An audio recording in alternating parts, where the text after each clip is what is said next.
Ik denk dat iedereen wel van mening is dat je gezondheid een van de belangrijkste dingen is voor een gelukkig leven. Maar dan wordt er vooral gesproken over je lichamelijke gezondheid.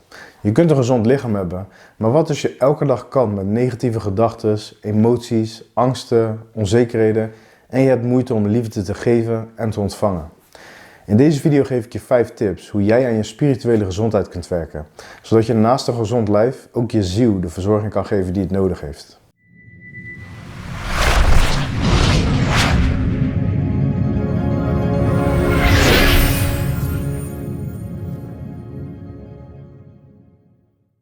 You can't give away what you don't have. Now it sounds ridiculous, okay? But it's more than what meets the ear as you hear this. You can't give away what you don't have. People who are not good at giving away love can't give away love because they don't have it to give away. If I want to give you a dozen oranges, I can't give you those dozen oranges unless I go out and pick up 12 oranges someplace. Otherwise, all it is just empty rhetoric. And the same thing is true of virtually everything in your life. You can't give away love for others if you don't have love in here to give away. If what you have in here is contempt, if what you have in here is anger, if what you have in here is fear, then these are the things you're going to be giving away in your life. Hey mensen, mijn naam is Mike Ranji en welkom op mijn kanaal waar alles draait om het worden van de beste versie van jezelf. In westerse landen is spiritualiteit een vreemd woord. Veel mensen vinden alles wat maar een beetje spiritueel klinkt zweverig. Toch is er de laatste tijd heel veel opkomst van dingen als meditatie, mindfulness, yoga en andere spirituele praktijken. In de westerse samenleving ligt de focus vooral op succes behalen in de buitenwereld. Huisje, boompje, beestje, een succesvolle carrière, een mooi lichaam en een hoop glimmende objecten. Ik ben hier zelf ook gek op en ik ben de laatste die zegt dat het verkeerd is. Maar de jacht naar deze successen in de buitenwereld heeft ervoor gezorgd dat mensen hun innerlijke dimensie zijn vergeten en spiritueel bankroet zijn. Als je kijkt naar de cijfers van burn-outs, depressie, scheidingen, verslavingen en andere soortgelijke complicaties, dan bewijst dit dat we als samenleving niet weten hoe we om moeten gaan met onze innerlijke wereld. In deze video geef ik je 5 tips hoe je vandaag nog kan starten met meer aandacht besteden aan je spirituele gezondheid. Zodat je je geluk niet meer in de buitenwereld hoeft te zoeken, maar je het kan vinden waar het altijd heeft bestaan. Diep in jezelf. Nummer 1. Vind je waarom. Heb jij jezelf wel eens afgevraagd waarvoor je hier op aarde bent? Wat de betekenis hiervan is en wat je grotere doel is? Deze maatschappij is ingericht om mensen te gebruiken als robots, om het systeem draaiende te houden. En het resultaat is een hele massa mensen die leeft om simpelweg te bestaan. Mensen zijn allemaal diep van binnen zoeken naar een diepere betekenis. Een reden om te bestaan of om te leven met betekenis. Dit hoeven geen wereldse dingen te zijn. Niet iedereen is gemaakt om de volgende wereldleider te zijn.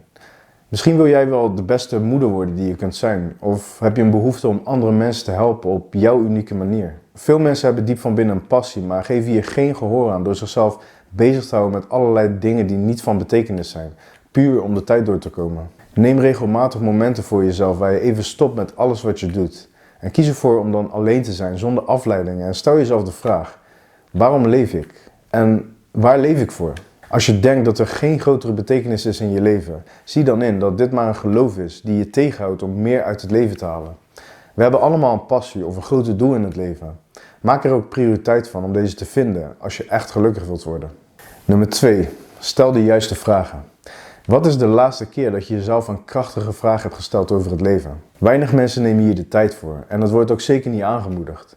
Wanneer je een vraag stelt naar een iets dieper onderwerp dan normaal, word je meteen gezien als een of andere tovenaar. Jezelf vragen stellen is een krachtige manier van zelfreflectie. En het helpt met zelfbewustzijn en erachter komen wat je diep van binnen wilt. Maak hier een oefening van en neem er uitgebreide tijd voor. Het heeft geen zin om jezelf een vraag te stellen en na 5 minuten op te geven omdat je geen duidelijk antwoord hebt. Isoleer jezelf in stilte en zorg ervoor dat je niet gestoord kan worden. En neem een uur of 2 uur de tijd en pak een pen en papier erbij zodat je alles kunt opschrijven wat naar boven komt. Stel jezelf dan de volgende vragen. Wat is het doel van mijn leven en wat geeft mijn leven betekenis? Wie wil ik later worden? Wat voor verandering wil ik maken in de wereld? Wat zijn mijn belangrijkste waardes en waarom? Leef ik op dit moment naar mijn waardes en waarom wel of waarom niet? Wat geeft me hoop? De antwoorden zijn minder belangrijk dan de oefening zelf. Je wilt je aandacht naar binnen richten en je hogere intelligentie zijn werk laten doen. Analyseer niet, de antwoorden die komen vanzelf. Nummer 3. Meditatie of mindfulness. De meeste mensen zitten voor het grootste gedeelte met hun aandacht om één plek en dat is in hun hoofd. Denkend naar het verleden of projecterend naar de toekomst zorgt ervoor dat je het belangrijkste moment mist. En dat is het huidige nu. Wanneer je de hele dag in je hoofd zit, luisterend naar alle innerlijke gedachten die grotendeels van de tijd negatief kunnen zijn, kun je nooit rust vinden en gelukkig zijn. Meditatie of mindfulness zijn technieken waarmee je jezelf kunt trainen om je aandacht te verplaatsen van je gedachten naar het huidige moment. Er zijn talloze technieken beschikbaar, maar ik adviseer je om het niet te ingewikkeld te maken. Het enige wat je hoeft te snappen is dat je je aandacht, die waarschijnlijk nu op mij gericht is, leert controleren. Verwacht niet dat je ooit je gedachten kunt stoppen of dat ze zullen oplossen in het niets. Gedachten zullen altijd komen of gaan, maar in plaats van gehypnotiseerd te zijn door je gedachten, kun je er afstand van nemen en ernaar kijken, zonder je ermee te identificeren. Zie je innerlijke wereld als een tornado en de gedachten als wrakstukken die erin worden meegenomen. Meditatie of mindfulness leert je om uit deze tornado te stappen, zodat je de tornado kunt zien, maar niet de negatieve gevolgen ervan ervaart. 4. Leer loslaten. Ik heb jarenlang gezocht naar het geheim achter loslaten. Als je zorgen hebt en je blijft maar piekeren over een bepaald onderwerp, dan vreet het je energie op en brengt het je in een negatieve toestand. Wanneer je dit kunt loslaten, is het alsof je een zware rugzak afdoet. Maar hoe doe je dit loslaten? Wat is de geheime techniek achter loslaten? Loslaten is simpelweg intentie of een keuze maken. Het is niet anders dan de beslissing die je maakt als je gaat opstaan uit de stoel. Wanneer iets je dwars zit, dan lijkt het alsof de situatie je blijft achtervolgen en je er geen controle over hebt. Maar dit is niet waar. Je kunt in elk moment bewust loslaten. Loslaten is een techniek waar je beter in wordt naarmate je het traint. Hoe vaker je loslaat, hoe makkelijker loslaten wordt. Wanneer je je hele leven gewend bent om te piekeren en overmatig na te denken als er een probleem zich voordoet, dan kun je niet binnen enkele dagen of weken goed worden in loslaten. Wanneer er iets in je speelt waar je vanaf wilt, zoals een negatief gedachtepatroon, is dit het enige wat je hoeft te doen. Herken de gedachten wanneer ze opspelen en kies er dan voor om het los te laten. Vraag jezelf niet af hoe. Accepteer de situatie gewoon en laat het gewoon los. Als je dit doet, merk je waarschijnlijk dat de gedachten binnen een minuut weer terug zijn. Herken het weer en besluit het weer los te laten. Doe dit niet met agressie of met weerstand, maar met compassie. Vergeef jezelf voor het gepieker en de zorgen en gun het jezelf om dit los te laten. Blijf loslaten alsof je jezelf letterlijk ontketent van mentale gewichten. Zie het als een soort oefening die je sterker en gelukkiger maakt op lang termijn. En je zult merken dat loslaten met voldoende oefening steeds makkelijker wordt. 5. Zelfliefde en compassie. In deze samenleving wordt zelfliefde vaak gezien als egoïstisch of narcistisch zijn. Jezelf op de eerste plek zetten is niet iets om trots op te zijn. Wanneer je liefde wilt geven aan een ander, zoals je kinderen of je dierbaren, maar je hebt nooit geleerd om van jezelf te houden, is het alsof je een lege zaklamp bent die probeert licht te schijnen. Alleen een persoon die gevuld is met liefde, heeft genoeg hiervan om te delen met anderen. Jezelf liefde geven is daarom absoluut niet verkeerd. Compassie voor jezelf hebben is jezelf accepteren zoals je bent. Jezelf verzorgen en je lichaam met respect behandelen. Het is jezelf vergeven voor je negatieve gedachten, emoties, je gedrag en de fouten die je maakt. Hoe zou je het liefst willen dat de mensen om jou heen jou behandelen?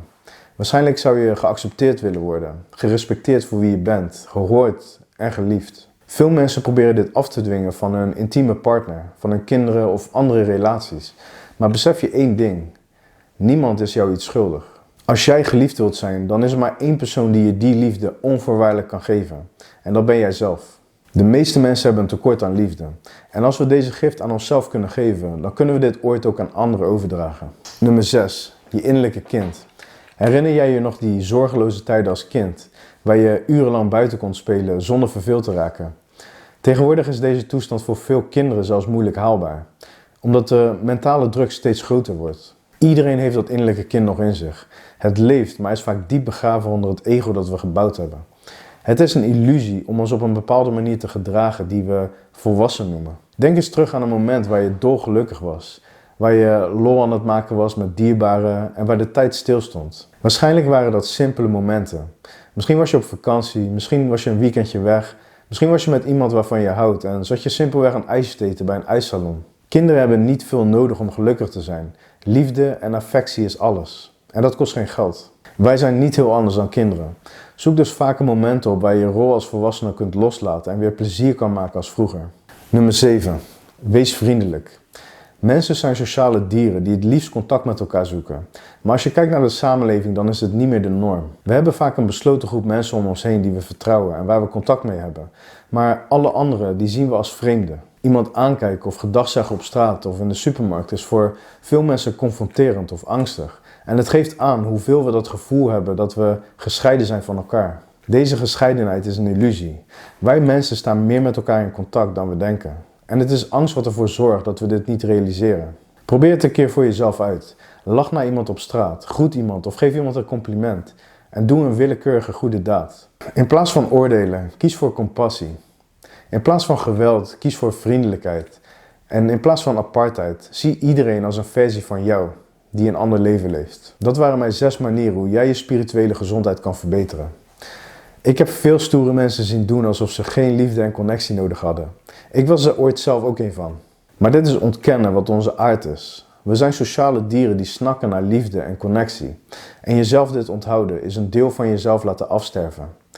Je spirituele gezondheid is naast je basisbehoeften en je fysieke gezondheid een van de belangrijkste dingen om te ontwikkelen als jij een leven wilt leven vol geluk en liefde. Laat me weten in de comments beneden waar jij de komende tijd meer aandacht aan gaat besteden. Vond je deze video leuk of behulpzaam? Klik dan op de like-knop, want je helpt mijn kanaal daar enorm mee.